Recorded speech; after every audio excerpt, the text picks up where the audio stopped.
Who's your person? My person is Myrlie Evers Williams. The man who assassinated her husband was not properly prosecuted way back in 1963. Byron D. LeBeckwith, there were 2 trials. He was acquitted. There were 2 hung juries, but they were 2 all-white juries. That's right. She pursued it for decades, and in 1994, the conviction came down finally, and I decided in 1996, when I went from law to journalism, that I would do my first big feature story about just that. And so she gave me what I still consider to be, I think, the most meaningful interview I've had in my now 21-year career as a broadcast journalist. Yeah. But that was like early days. You peaked at like 23. Jami, where's your place? My place is the Lawani refugee camp in Malawi on the Mozambican border. This camp held up to 35,000 people.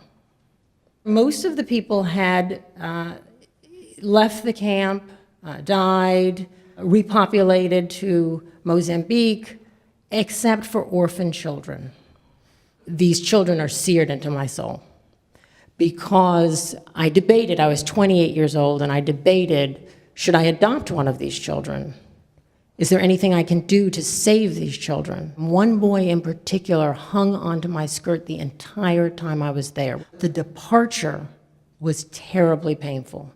Leaving those children there, and this is why it's my place, I have never gotten over it.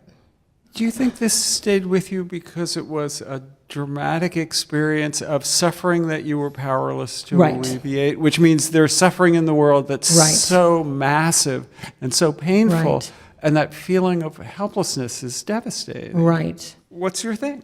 This is Louis. Louis was originally a Raggedy Ann.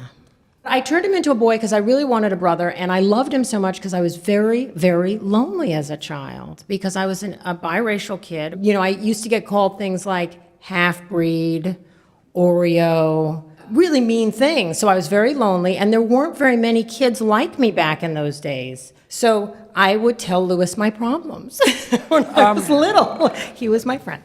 I've been checking this other box my whole life.